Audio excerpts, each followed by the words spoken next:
El personaje histórico conocido como Leonardo da Vinci nació el 15 de abril de 1452 en la región de Toscana. Tradicionalmente se señala como su lugar de nacimiento la localidad de Vinci, aunque algunos investigadores sostienen que pudo haber venido al mundo en la aldea cercana de Anciano. En cualquier caso, se trata de una zona rural situada a unos 30 kilómetros de Florencia, en lo que hoy es Italia. Su padre fue Ser Piero da Vinci, nacido en 1426 y miembro de una familia terrateniente de posición acomodada que llevaba asentada en Vinci desde el siglo XIII.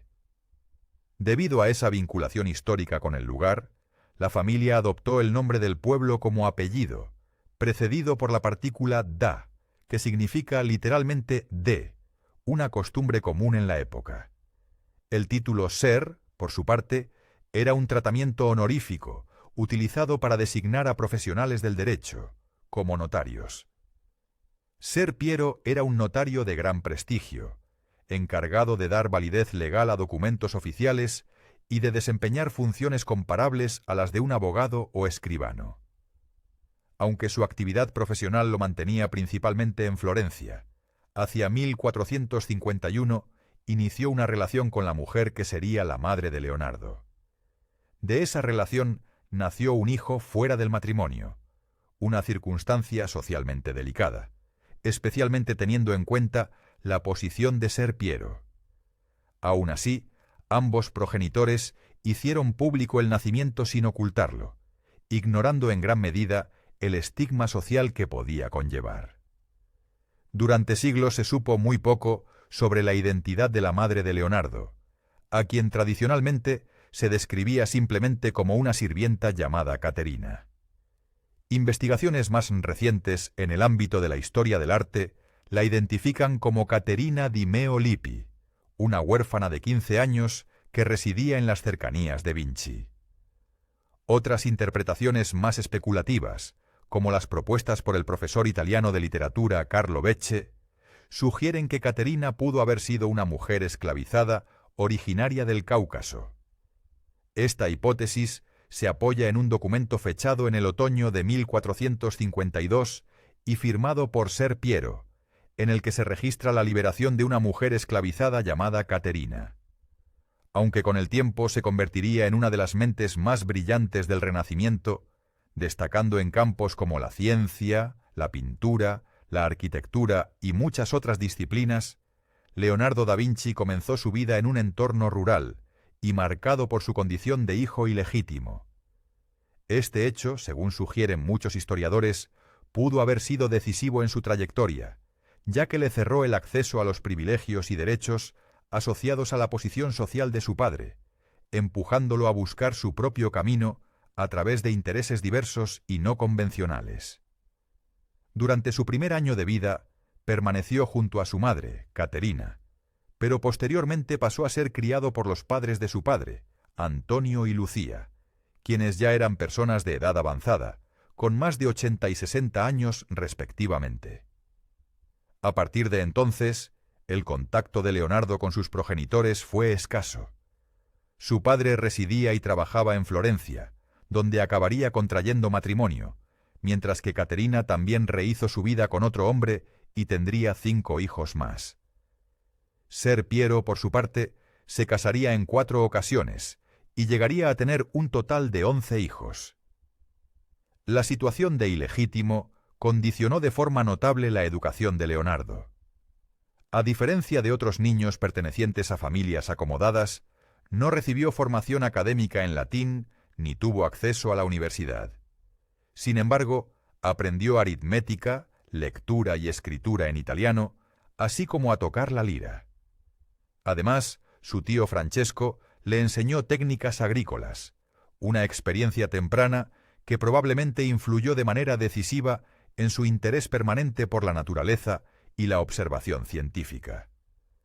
Su formación inicial se desarrolló principalmente en el entorno doméstico y combinó enseñanzas básicas con un aprendizaje espontáneo derivado del contacto directo con su entorno, como la comprensión de principios mecánicos elementales observados en molinos de agua y talleres de alfarería. Años más tarde, En 1464, cuando Leonardo tenía 12 años, falleció Alviera, la primera esposa de su padre. Al año siguiente, Ser Piero volvió a casarse, esta vez con Francesca di Ser Giuliano Landredini, quien se convirtió en la segunda madrastra de Leonardo. Tras este matrimonio y la posterior muerte de sus abuelos, Leonardo se trasladó a vivir con su padre a Florencia, una ciudad que en la década de 1460 era ya un importante foco artístico y cultural del Renacimiento, con una población aproximada de 100.000 habitantes y un entorno creativo que marcaría profundamente su desarrollo futuro. El término Renacimiento, que literalmente significa volver a nacer, se utiliza para describir el renovado interés por el arte, la filosofía y el saber de la antigua Grecia y Roma, así como la revitalización cultural que tuvo lugar en Europa tras lo que durante mucho tiempo se consideró un periodo de estancamiento intelectual y artístico en la Edad Media. La palabra fue popularizada en 1855 por el historiador francés Jules Michelet, quien empleó el concepto para explicar una época marcada por la recuperación de la literatura clásica, las artes visuales y los ideales antiguos, reinterpretados dentro de un contexto político y social moderno. En distintas regiones de Italia, esta mirada al pasado romano se utilizó también con fines nacionalistas, como una manera de reivindicar una herencia histórica grandiosa y prestigiosa.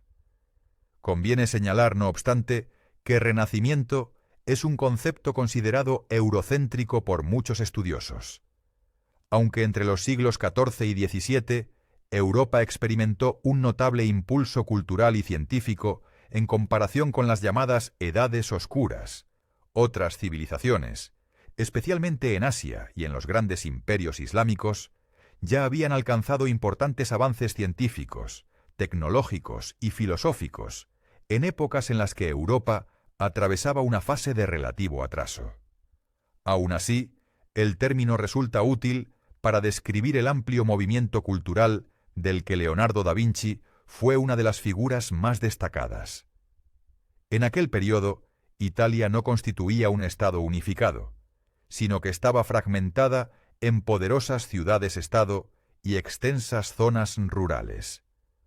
Estas entidades políticas se encontraban a menudo en conflicto entre sí y con el Estados Pontificios, una región gobernada directamente por el Papa y respaldada por su propio ejército.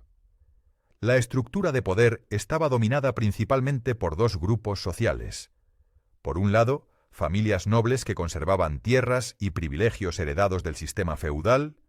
Por otro, una burguesía urbana en ascenso que había acumulado riqueza y poder a través del comercio, la banca, la navegación y otras actividades económicas propias de las ciudades renacentistas. Dentro de la propia Florencia existían profundas divisiones internas y tensiones entre distintos grupos, una realidad que incluso puede rastrearse en la configuración urbana de la ciudad durante el Renacimiento. A partir de mapas de la época y fuentes documentales, los historiadores han observado que los barrios florentinos albergaban una combinación diversa de familias, sin separaciones económicas marcadas.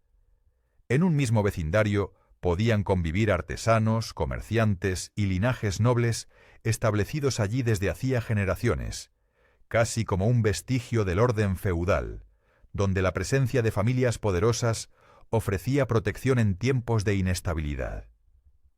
Este contexto social fomentó una fuerte competencia por exhibir prestigio y estatus. En Florencia, esos símbolos de poder se expresaban sobre todo a través del arte. Los ciudadanos adinerados invertían grandes sumas en esculturas, pinturas y objetos de orfebrería para demostrar su riqueza, su refinamiento y su capacidad económica. Esta dinámica de mecenazgo fue clave para el auge de Florencia como uno de los grandes centros del Renacimiento, especialmente en el ámbito artístico, y creó el entorno que permitió a Leonardo iniciar su carrera como artesano. Florencia era uno de los estados-ciudad más influyentes de la península italiana, y Leonardo formó parte del amplio flujo de jóvenes que durante el siglo XV abandonaron el campo para instalarse en la ciudad. Allí se adaptó a una vida urbana estrictamente regulada, con toques de queda nocturnos, edificios fuertemente asegurados y un sistema de vigilancia constante.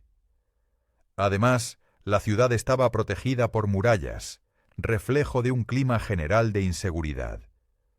La vida cotidiana no se veía alterada solo por guerras e intrigas políticas, sino también por episodios recurrentes de peste y hambruna, que afectaban a la población y generaban un estado de temor persistente. Entre los siglos XIV y XV, el mercado viejo y las plazas públicas funcionaban como espacios clave para la vida política y social. Eran puntos de encuentro donde se debatían asuntos colectivos y se organizaba la comunidad. Para Leonardo, estos lugares también habrían sido escenarios privilegiados para observar el cuerpo humano en movimiento, y quizá para entrar en contacto con posibles clientes o mecenas interesados en su trabajo artístico. Muchas de las figuras más influyentes del ámbito político y cultural de la Florencia de los siglos XIV, XV y XVI pertenecían a la poderosa familia bancaria de los Médici. Pese a su enorme poder posterior, sus orígenes fueron modestos, como campesinos en la región de Toscana. En el siglo XIV se trasladaron a Florencia, en busca de oportunidades económicas, y con el paso del tiempo lograron establecer una red de influencia que llegó a vincularlos tanto con la monarquía francesa como con el papado.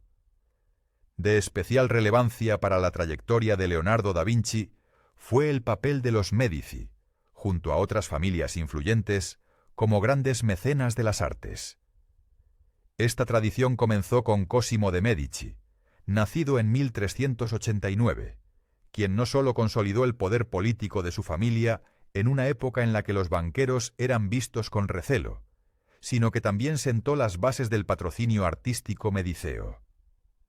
Cosimo mostró un interés particular por la arquitectura, como demuestra su apoyo al escultor y arquitecto Filippo Brunelleschi en el diseño y construcción de la célebre cúpula de la Catedral de Santa María del Fiore, finalizada hacia 1436. La Florencia renacentista se consolidó así como un foco extraordinario de creación artística y actividad intelectual. Este florecimiento fue impulsado tanto por la implicación directa de la aristocracia en las artes como por un clima cultural marcado por la recuperación del legado griego y romano y por la difusión de valores humanistas. El humanismo de la época de Leonardo no debe entenderse como el movimiento secular moderno, sino como una corriente intelectual y estética que situaba al ser humano en el centro del pensamiento, promoviendo el desarrollo de la experiencia humana a través del arte, la literatura y el diálogo con las ideas clásicas. Leonardo da Vinci suele mencionarse junto a figuras como Miguel Ángel y Rafael como uno de los grandes exponentes del llamado Alto Renacimiento, una etapa que se extiende desde finales del siglo XV hasta mediados del XVI y que representa el punto culminante del arte y la ciencia renacentistas. No obstante, en los primeros años de su vida, Leonardo aún estaba lejos de encarnar al genio universal por el que sería recordado. En 1464 no era más que el hijo ilegítimo de un jurista y estaba a punto de iniciar su formación como artista. Precisamente por su nacimiento fuera del matrimonio, no pudo seguir la carrera legal de su padre al llegar a Florencia. Aún así, gracias a las relaciones familiares, logró ingresar como aprendiz en el taller del artista florentino Andrea del Verrocchio cuando tenía 14 años, una edad algo tardía si se tiene en cuenta que muchos aprendices comenzaban alrededor de los 12. Andrea del Verrocchio, nacido en 1435 en Florencia, era el escultor oficial de la influyente familia Médici. Aunque alcanzó gran prestigio como escultor, su formación inicial fue la de orfebre, disciplina que le permitió desarrollar una notable habilidad técnica. Con el tiempo, amplió su dominio a la fundición en bronce y al trabajo del mármol, convirtiéndose en uno de los artistas más versátiles de la Florencia del siglo XV. Verrocchio dirigía un taller o botega, una especie de centro de producción artística que funcionaba casi como una fábrica. Allí se realizaban no solo esculturas y pinturas, sino también objetos decorativos, vestuario para representaciones teatrales e incluso lápidas funerarias. Entre 1464 y 1473 recibió el encargo de crear la tumba de suelo de Cosimo de Medici, en la Basílica de San Lorenzo, así como los sepulcros de sus hijos, Piero y Giovanni. Estos trabajos, de enorme prestigio y rentabilidad, consolidaron la posición de Verrocchio como una figura central del mundo artístico florentino, y atrajeron a su taller una clientela distinguida, que demandaba una amplia variedad de obras y servicios.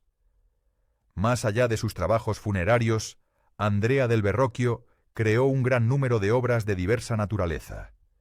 Entre las más destacadas se encuentra el imponente grupo escultórico en bronce Cristo y Santo Tomás, un proyecto de enormes dimensiones que requirió 16 años de trabajo y fue finalmente presentado en 1483. La escultura estaba destinada a una hornacina exterior de Orsan Michele, un edificio religioso cuyos orígenes se remontan a la antigüedad tardía, aunque fue profundamente transformado y reconstruido a comienzos del siglo XIV. Además de su prestigio como escultor, Verrocchio era también un pintor formado bajo la tutela del maestro florentino Fra Filippo Lippi, nacido alrededor de 1406. Lippi pertenecía a una generación anterior del Renacimiento y gozaba de gran reputación por sus frescos y retablos, entre ellos diversas versiones de la Madonna con el Niño, realizadas en la década de 1440. Su vida personal fue tan conocida como polémica. Siendo sacerdote, mantuvo una relación con una monja, un escándalo que casi le costó la vida, pero de la que se salvó gracias a la intervención de Cosimo de Medici, su protector. Fue dentro de esta tradición artística, en la que los pintores y escultores eran considerados principalmente artesanos, altamente cualificados, donde se formó el joven Leonardo. En aquella época, los artistas no trabajaban como creadores independientes, sino como profesionales al servicio de encargos concretos. Los clientes acudían a los talleres para solicitar obras específicas, pinturas, esculturas, relieves o piezas en bronce, y esperaban que se respetaran fielmente sus indicaciones. Este sistema implicaba una formación extraordinariamente amplia. Como aprendiz en el taller de Verrocchio, Leonardo no solo aprendió a preparar pigmentos y aplicar la pintura, sino también técnicas de cantería, talla en piedra, fundición de bronce y dibujo. A ello se sumaba el manejo de conocimientos prácticos de matemáticas, principios de ingeniería y nociones musicales, disciplinas que formaban parte integral del oficio artístico en la Florencia del siglo XV. Algunos especialistas sostienen que, durante su aprendizaje, Leonardo colaboró directamente en varias obras de su maestro. Entre estas posibles contribuciones se menciona el ángel de la pintura El Bautismo de Cristo, finalizada hacia 1472, así como detalles secundarios, como el pez colgado de una cuerda y el perro, en Tobías y el ángel, una obra de Verrocchio realizada alrededor de 1470.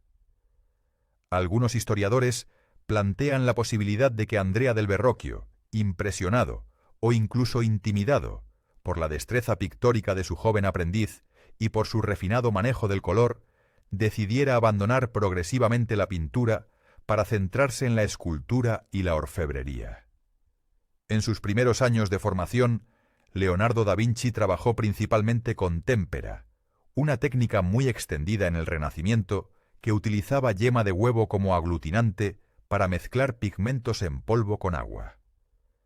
Precisamente esa experiencia temprana con la témpera, tanto como aprendiz como en sus primeras obras independientes, pudo despertar en Leonardo el interés por experimentar con otros medios pictóricos, en especial la pintura al óleo. El uso del óleo comenzó a difundirse en Italia durante el Renacimiento procedente del norte de Europa, especialmente de los Países Bajos, donde había sido perfeccionado por artistas como Jan van Eyck, aunque su empleo se remonta en realidad al menos al siglo VII en regiones como Afganistán.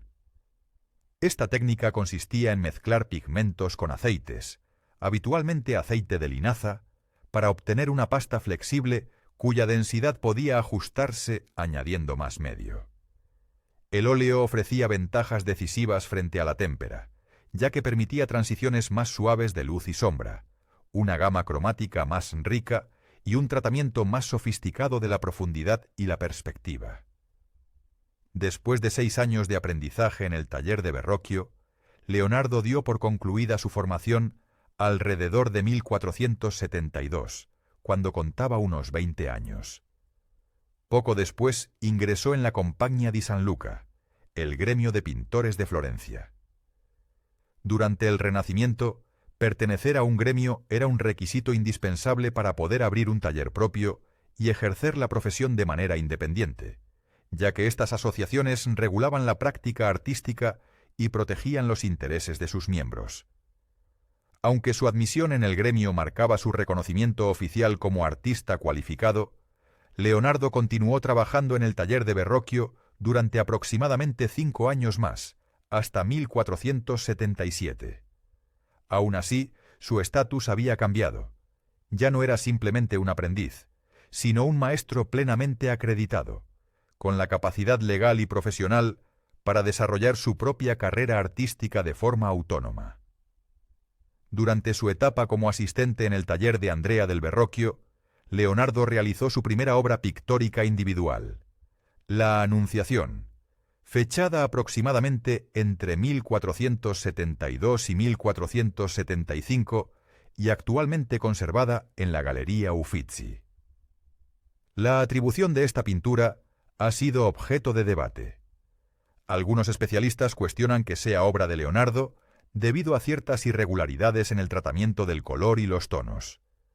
Otros, en cambio, sostienen que la autoría es incuestionable y que dichas imperfecciones reflejan simplemente a un Leonardo joven, aún en proceso de comprender plenamente los principios científicos de la pintura que más tarde definirían la precisión y expresividad de su obra madura. En La Anunciación ya se percibe claramente el interés de Leonardo por la naturaleza y su uso como elemento expresivo. A diferencia de muchos de sus contemporáneos, que trataban el paisaje como un fondo decorativo, Leonardo lo integra para reforzar la atmósfera emocional de la escena y contribuir al significado general de la composición. En esos mismos años, hacia 1474, Leonardo pintó también el retrato Ginebra de Benci, que hoy forma parte de la colección de la National Gallery of Art. La obra representa a Ginebra de Benci, una joven de 16 años, hija de un acaudalado banquero y poeta, aficionada a la literatura.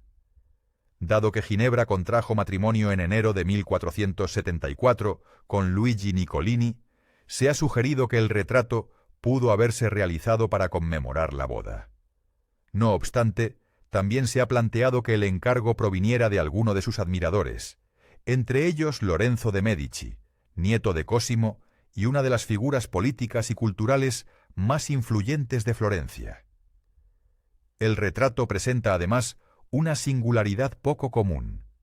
En el reverso del panel aparece una inscripción en latín que dice «La belleza adorna la virtud», acompañada por una rama de enebro, símbolo que alude directamente al nombre de Ginebra, ya que en dialecto romance el enebro se denomina ginebra.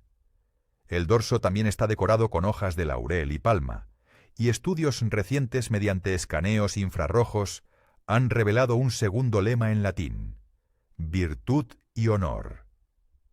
Este era el emblema personal de Bernardo Bembo, embajador de Venecia en Florencia, quien mantenía con Ginebra una relación de admiración platónica, habitual en los círculos humanistas de la época.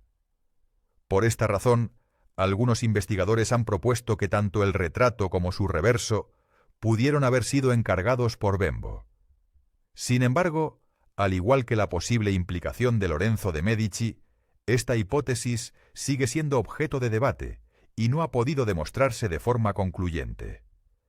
Entre 1474 y 1478, Leonardo da Vinci realizó la pintura conocida como Madonna del Clavel, también llamada Virgen con el vaso de flores o Madonna de Múnich, denominación que proviene del lugar donde se conserva actualmente, la Alte Pinakothek, en Alemania. Aunque la obra comparte rasgos estilísticos con otras creaciones tempranas de Leonardo, como la Anunciación, especialmente en el tratamiento del cabello trenzado y de las flores, su análisis resulta complejo, debido a los graves daños causados por restauraciones antiguas mal ejecutadas. En particular, la cabeza de la Virgen fue repintada casi por completo con un uso excesivo de aceite, lo que llevó a algunos expertos a pensar erróneamente que se trataba de una obra de influencia flamenca o incluso de una copia realizada en los Países Bajos. En 1477, Leonardo estableció su propio taller en Florencia. Poco después, el 10 de enero de 1478, recibió su primer encargo oficial como maestro independiente, una pintura de la Natividad destinada a la capilla de San Bernardo. Sin embargo, por motivos que no están del todo claros, aunque a menudo se alude a su tendencia a distraerse o a perder interés, nunca concluyó la obra, a pesar de haber recibido un pago por adelantado. El encargo fue posteriormente reasignado a Domenico Ghirlandaio y finalmente terminado por Filippino Lippi. Durante esta etapa inicial como artista independiente, Leonardo tuvo dificultades para asegurarse mecenas estables, algo esencial para mantener un taller activo. Aún así, aceptó a su propio aprendiz, Paolo da Firenze, de quien se conservan escasos datos históricos. Se sabe, no obstante, por anotaciones del propio Leonardo, que Paolo destacaba en la marquetería, la técnica de crear diseños decorativos con chapas de madera, y que, según cartas del maestro, se relacionaba con malas compañías, lo que acabó provocando su huida de la ciudad. En julio de 1481, Leonardo recibió un importante encargo por parte de los monjes agustinos del monasterio de San Donato in Scopeto, situado a las afueras de Florencia. Debía realizar un gran retablo dedicado a la Epifanía, titulado La Adoración de los Magos. Aunque el contrato estipulaba un plazo de 30 meses para su finalización, la obra quedó inacabada. Actualmente se conserva en la Galería Uffizi y presenta una combinación de dibujo a carbón, acuarela y óleo. El retablo fue sometido a un importante proceso de conservación entre 2012 y 2017, que permitió comprender mejor las técnicas y el proceso creativo de Leonardo. Encargos de este tipo eran extremadamente comunes en la Florencia renacentista, ya que tanto instituciones religiosas como mecenas privados los consideraban una forma de demostrar devoción, prestigio y, en muchos casos, de asegurar un tránsito más rápido hacia la salvación espiritual. De manera llamativa, aunque se conserva muy poca información fiable sobre el aspecto físico de Leonardo da Vinci, algunos investigadores han propuesto que la figura situada en el extremo derecho de la Adoración de los Magos podría ser un autorretrato temprano. Otras fuentes históricas lo describen como un hombre de presencia destacada, alto y con ojos azules, rasgos que lo habrían hecho fácilmente reconocible. Los especialistas no tienen una explicación definitiva sobre por qué Leonardo dejó inacabadas varias de sus obras tempranas. Sin embargo, cuando abandonó el trabajo en la Adoración de los Magos, ya había aceptado un puesto en la corte de los Sforza en Milán, a donde se trasladó en septiembre de 1481.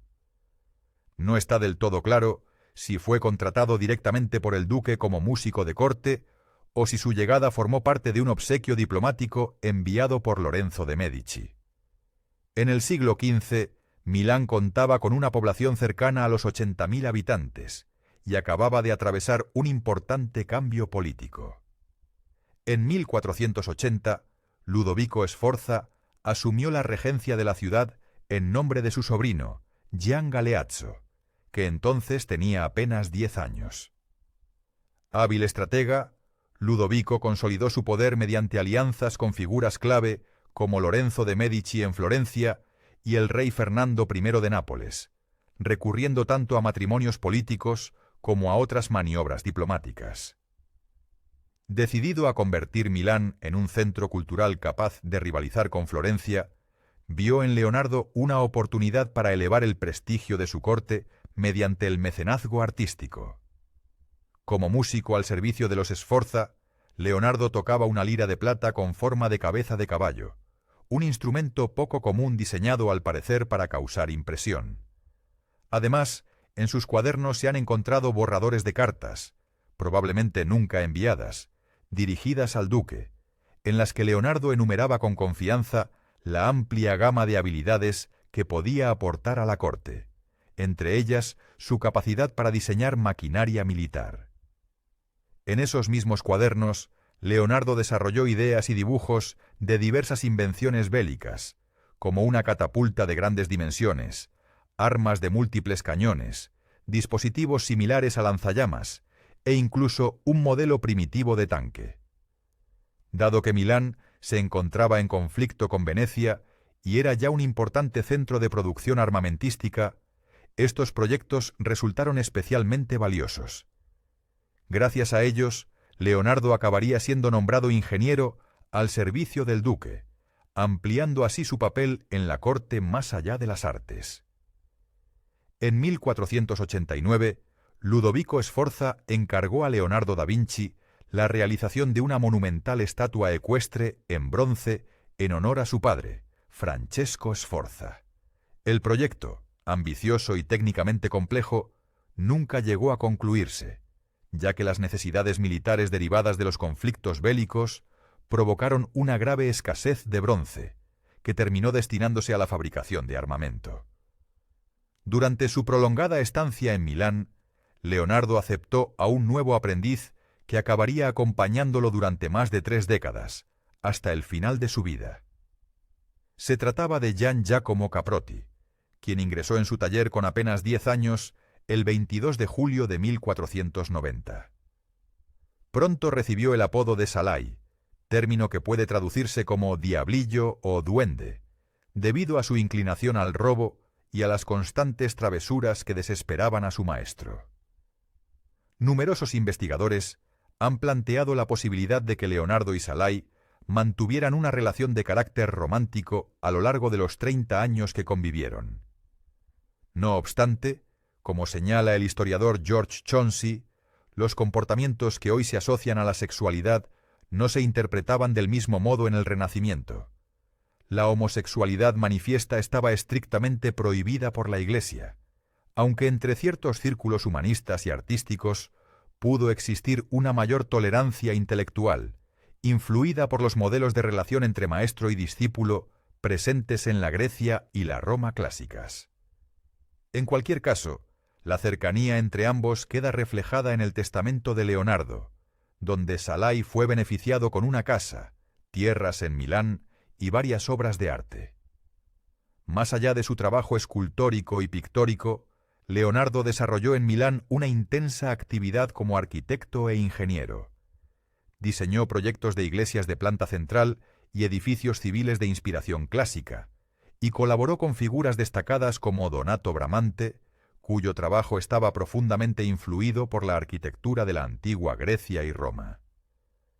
Aunque no se conservan edificios construidos directamente a partir de diseños de Leonardo, varias de sus ideas arquitectónicas fueron adoptadas y reinterpretadas por otros profesionales de la época. Este periodo también estuvo marcado por una creciente inestabilidad política en Italia. En 1494, el rey francés Carlos VIII lanzó una invasión con el objetivo de conquistar Nápoles. Al año siguiente, una coalición formada por Venecia, Milán, Roma y España se unió para frenar el avance francés.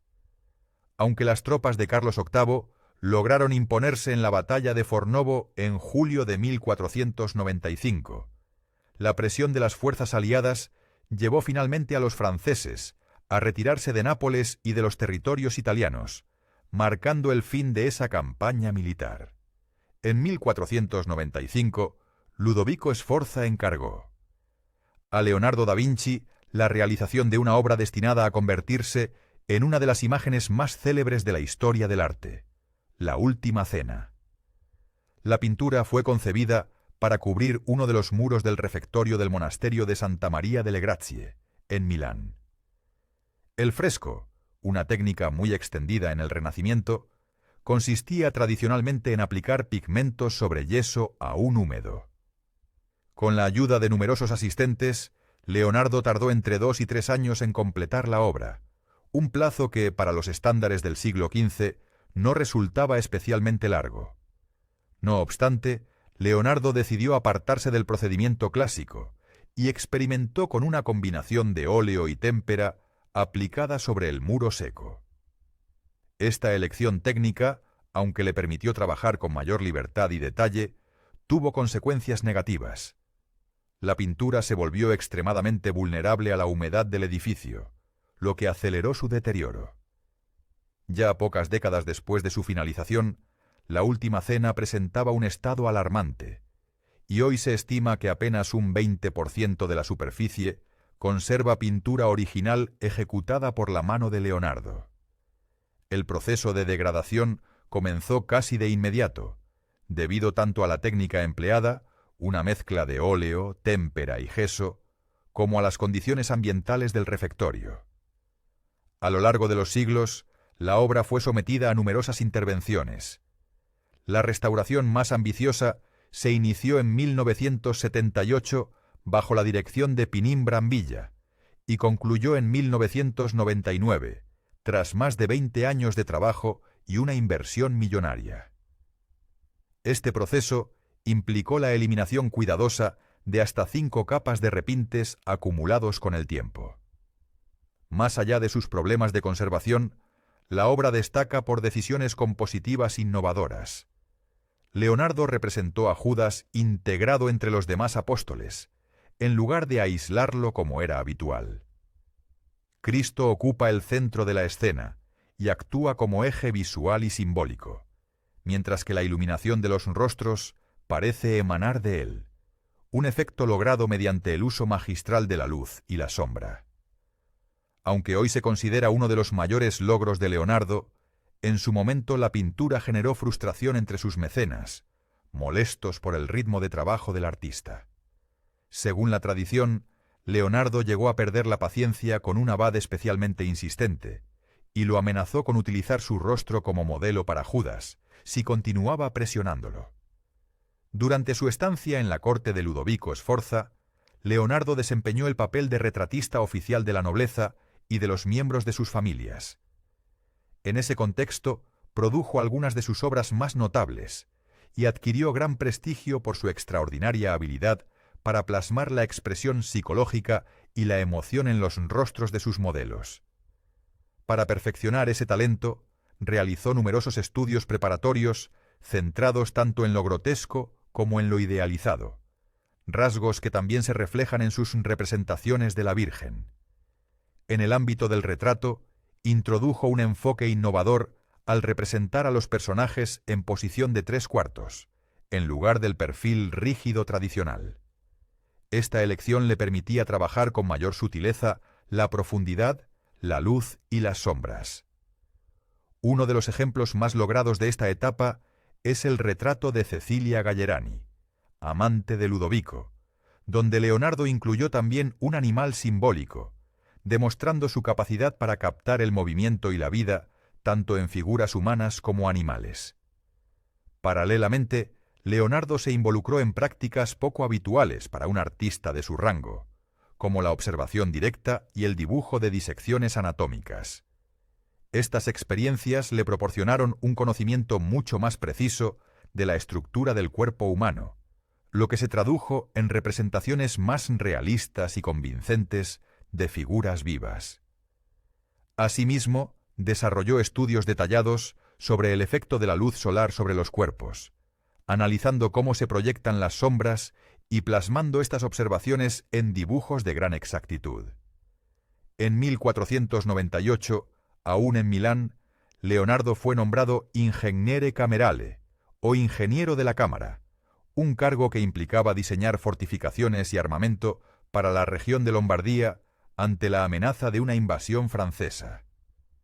En medio de este clima de tensión política y militar, también profundizó en su interés por la relación entre las matemáticas y el arte. A partir de 1496, colaboró estrechamente con el matemático Luca Pacioli en la elaboración de Divina Proporzione.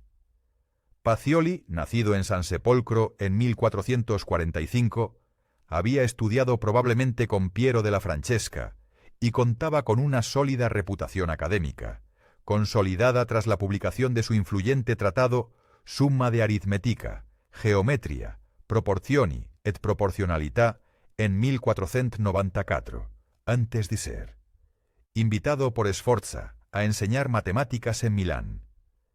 El primer volumen de Divina Proporzione fue fruto directo de la colaboración entre Leonardo da Vinci y Luca Pacioli, e incluía ilustraciones realizadas por Leonardo.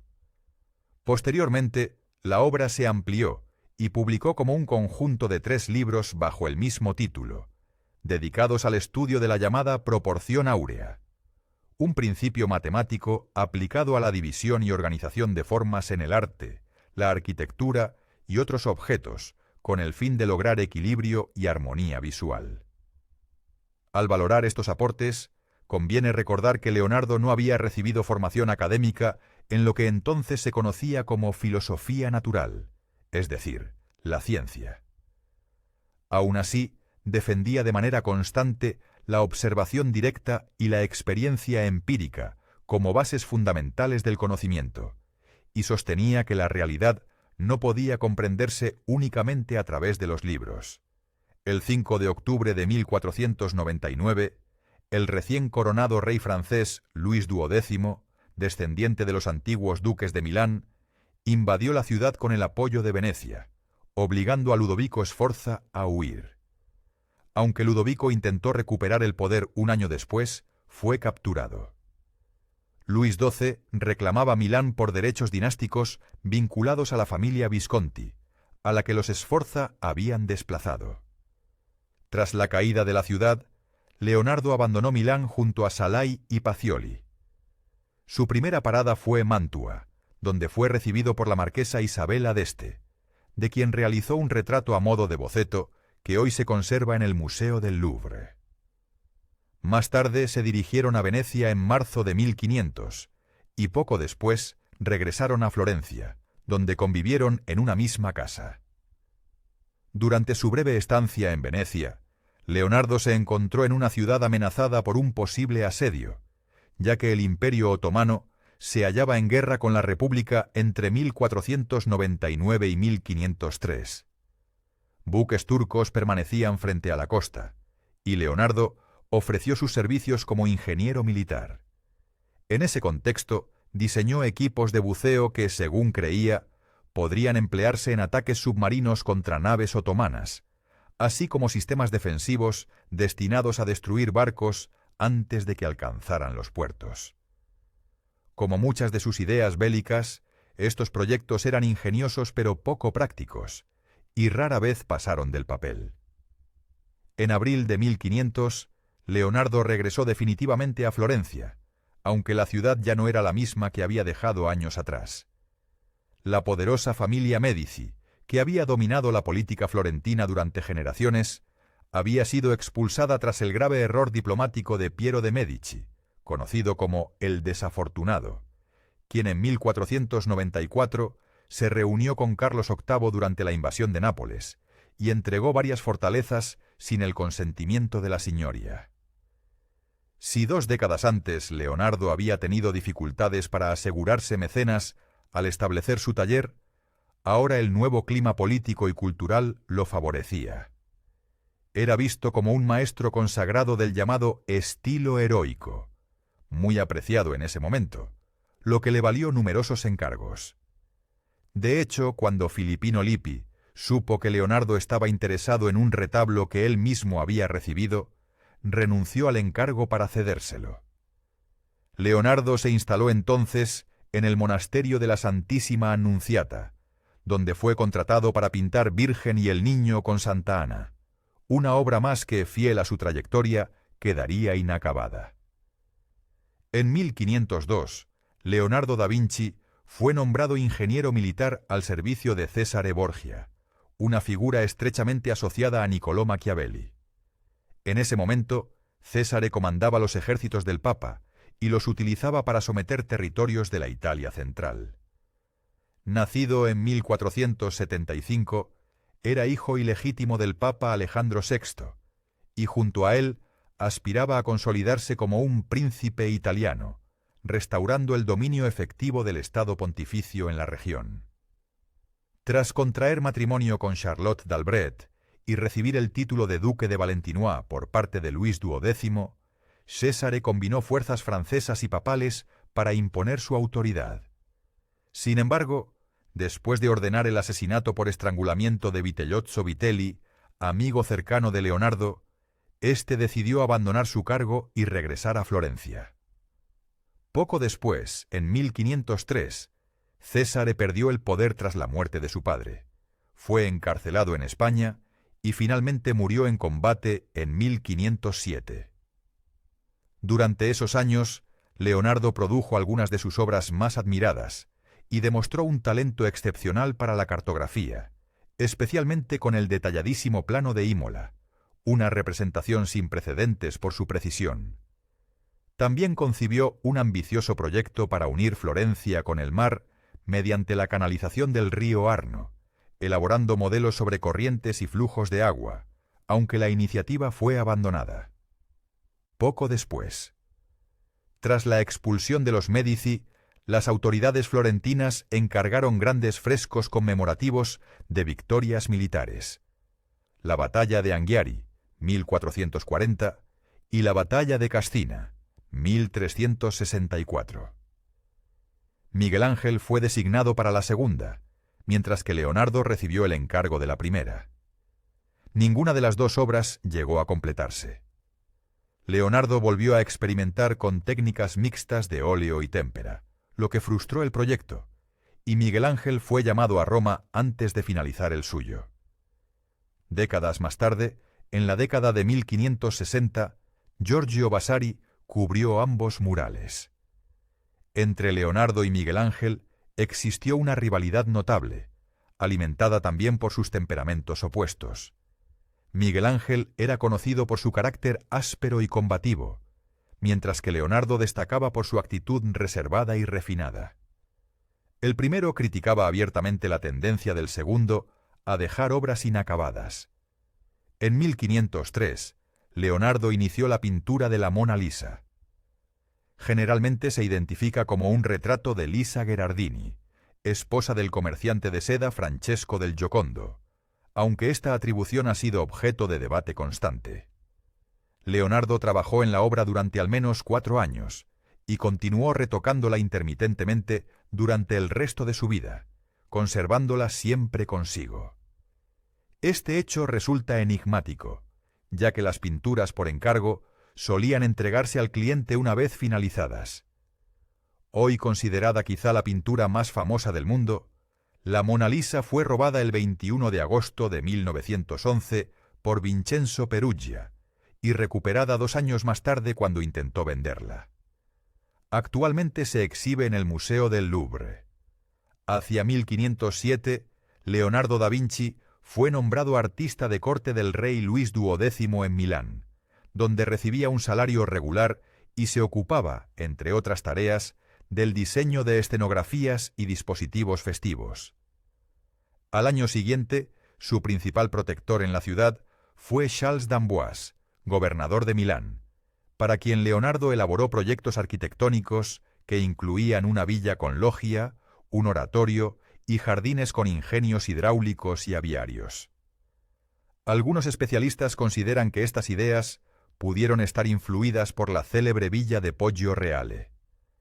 En mayo de 1506, la Signoria de Florencia recibió una carta de d'Amboise solicitando que Leonardo regresara a Milán para completar una obra prometida que aún no había entregado.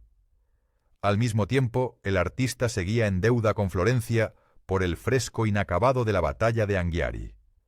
Aunque se le concedió permiso para viajar a Milán, en septiembre de ese mismo año, d'Amboise pidió que permaneciera allí por más tiempo, una solicitud que fue oficialmente rechazada.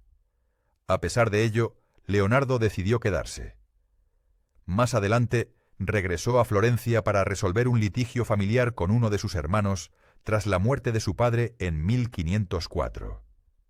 Durante este periodo, Leonardo incorporó nuevos aprendices a su entorno, entre ellos Cesare da Sesto, Giampetrino, Bernardino Luini y el joven noble milanés Giovanni Francesco de Melzi, quien se convertiría en una figura central en la vida de Leonardo durante sus últimos años. Al igual que había ocurrido con Salai, muchos historiadores coinciden en que Melzi mantuvo una relación afectiva con Leonardo y que ambos sirvieron como musas para su obra. Vivieron juntos durante largos periodos y lo acompañaron en sus viajes, incluido el traslado final a Francia. No obstante, pese a interpretaciones posteriores, como las de Sigmund Freud, no existen afirmaciones explícitas en los escritos de Leonardo que confirmen estas hipótesis. En esta segunda etapa milanesa, Leonardo recorrió extensamente el campo, observó la naturaleza con detenimiento y profundizó su interés por la geología. En cuadernos fechados en el otoño de 1508, dejó constancia de sus reflexiones sobre la presencia de fósiles y conchas marinas lejos del litoral, llegando a la conclusión de que aquellas tierras habían estado sumergidas bajo el mar en tiempos remotos, y no que los restos hubieran sido desplazados por un diluvio bíblico. En 1510, Leonardo trabajó en una versión inacabada de la Virgen, El Niño y Santa Ana, una obra en la que algunas secciones quedaron sin terminar y otras parecen haber sido ejecutadas por sus ayudantes. El 10 de marzo de 1511 murió Charles d'Amboise, y el control de Milán pasó posteriormente a Gian Giacomo Tribulzio y Gastón de Foix. Tribulzio encargó a Leonardo una estatua ecuestre destinada a un sepulcro en la iglesia de San Nazaro Maggiore, pero el proyecto fue finalmente cancelado. Los estudiosos han señalado dos grandes desafíos técnicos en este encargo: resolver el espacio bajo el vientre del caballo y lograr una composición convincente para el jinete. Para abordar estas dificultades, Leonardo estudió una antigua estatua clásica, conocida como el Regisole, un bronce anterior al siglo I que representaba a un emperador o rey, posiblemente Teodorico el Grande. La escultura fue trasladada a Pavía y destruida el 16 de mayo de 1796 por revolucionarios jacobinos que celebraban la llegada de Napoleón Bonaparte, aunque fragmentos de la obra sobrevivieron hasta 1811. En 1937 se realizó una réplica del Regisole para la ciudad de Pavía. Aunque Leonardo da Vinci llevaba estudiando anatomía desde la década de 1480, fue durante su llamado segundo período milanés cuando se volcó con especial intensidad en esta disciplina. En un cuaderno fechado alrededor de 1512, realizó uno de los primeros dibujos conocidos que representan a un feto dentro del útero. Hacia 1510, colaboró con el anatomista Marc Antonio de la Torre, nacido en 1481, quien enseñó primero en Padua y más tarde en Pavía antes de morir prematuramente, con apenas 30 años, probablemente a causa del cólera o la peste. Algunos especialistas atribuyen la extraordinaria exactitud de los estudios anatómicos de Leonardo a esta colaboración, mientras que otros subrayan que el artista llevaba décadas investigando por su cuenta. Se estima que diseccionó más de 30 cadáveres y produjo alrededor de 200 láminas anatómicas. A diferencia de otros artistas, su interés no era solo práctico o artístico, sino profundamente científico. Las disecciones resultaban desagradables, debían realizarse de noche debido a las restricciones religiosas y despertaban sospechas sociales. En 1512, la familia Sforza intentó recuperar el control de Milán, colocando a Massimiliano Sforza en el poder con el apoyo de tropas suizas, pero fueron expulsados nuevamente por Francia y Venecia. Más tarde, Francesco II Sforza sería nombrado duque por Carlos V. En medio de esta inestabilidad política, Leonardo convivía estrechamente con el joven Francesco Melzi, su compañero más fiel en los últimos años. Tras la muerte del maestro, Melzi se encargó de conservar buena parte de sus cuadernos y obras. El 24 de septiembre de 1513, Leonardo abandonó Milán junto a Melzi y Salai, y se trasladó a Roma. Allí fue alojado en el Belvedere del Vaticano por Giuliano de Medici, hermano del Papa León X. En aquellos años, muchos artistas competían por el favor papal, entre ellos Rafael y Miguel Ángel. En Roma, el Papa solicitó a Leonardo su asesoramiento para un proyecto de drenaje de las marismas pontinas, conocidas por ser un foco de malaria. Aunque estas zonas no se desecaron hasta la década de 1930, los planos ideados por Leonardo se conservan hoy en la Royal Collection de Windsor. Roma aún vivía las consecuencias del Gran Cisma, resuelto en 1417, y atravesaba un proceso de centralización del poder papal que impulsó el florecimiento del Alto Renacimiento. En 1516, Leonardo, Melzi y Salai viajaron a Francia, el mismo año en que Francisco I invadió Milán y expulsó una vez más a los Sforza. Ante la falta de oportunidades en Italia, Leonardo se estableció definitivamente en Francia y fue nombrado pintor oficial del rey. Francisco I había ascendido al trono el 1 de enero de 1515 tras la muerte de Luis XII, y estaba casado con Claude, hija de éste. Según las crónicas, el rey apreciaba especialmente la conversación de Leonardo y lo había invitado más por el placer intelectual de su compañía que por encargos concretos. Se dice que conversaban a diario. En Francia, Leonardo y Melzi residieron en Clos-Lucé, una mansión proporcionada por el monarca. Allí Leonardo realizó su célebre autorretrato en tiza roja, hoy conservado en la Biblioteca Real de Turín. Generalmente fechado hacia 1512, el dibujo lo representa con alrededor de 60 años. Algunos historiadores creen que en los últimos años de su vida pudo haber sufrido algún tipo de parálisis, basándose en anotaciones como una hoja de octubre de 1517 del Codex Atlanticus, un vasto conjunto de 1119 páginas elaboradas entre 1478 y 1519. Al analizar el Codex Atlanticus, los investigadores observaron trazos de sombreado irregulares y llegaron a la conclusión de que, aunque Leonardo da Vinci aún conservaba destreza en los dedos, probablemente había perdido gran parte de la movilidad en uno de sus brazos. Varias de sus obras tardías reflejan un tono sombrío y casi apocalíptico, con escenas dominadas por inundaciones monumentales y fuerzas naturales desatadas.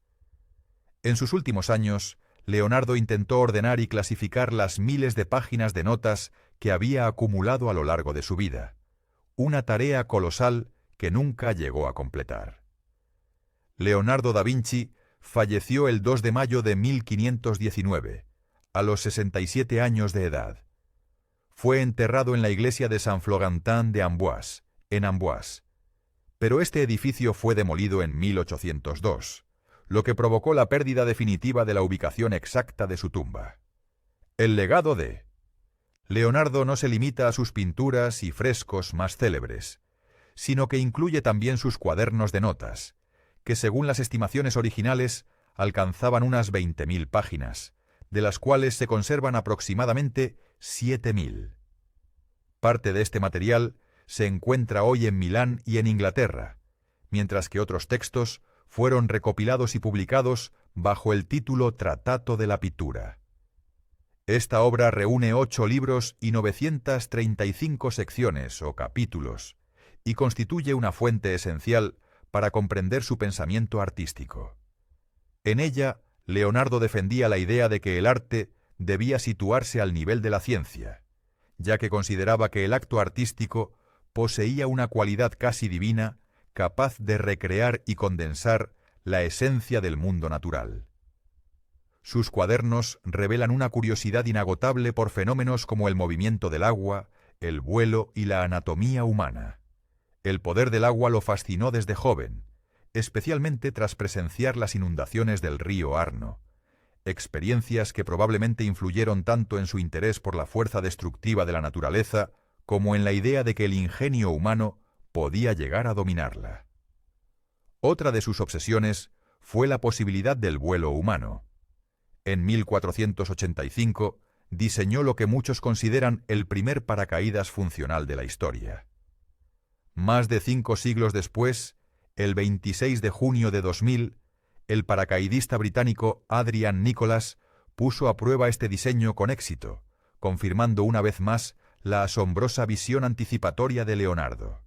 Figura central del Alto Renacimiento, Leonardo da Vinci fue pintor, arquitecto y matemático, movido por una curiosidad constante y un impulso incesante por experimentar e investigar, ya fuera explorando el interior del cuerpo humano, observando el cielo o probando nuevas técnicas pictóricas.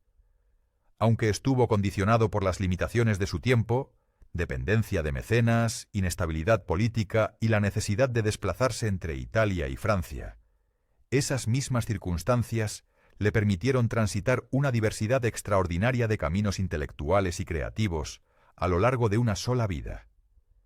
En vida fue conocido sobre todo como artista, pero el estudio sistemático de sus cuadernos tras su muerte reveló hasta qué punto extendió su pensamiento a campos como la ingeniería, la matemática y la ciencia.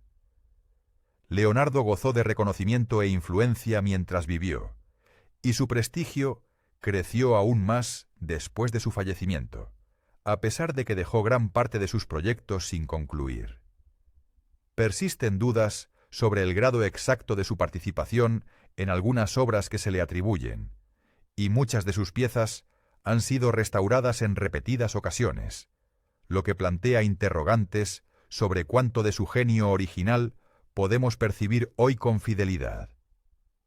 Marcado desde su nacimiento por su condición de hijo ilegítimo, que le cerró ciertas vías sociales y profesionales, Leonardo logró destacar a pesar de, o quizá gracias a, esos obstáculos. Sin embargo, también acumuló episodios de encargos no finalizados y fracasos técnicos, como su arriesgada experimentación en La Última Cena, que terminó deteriorándose prematuramente y nos privó de contemplar la obra en su estado original.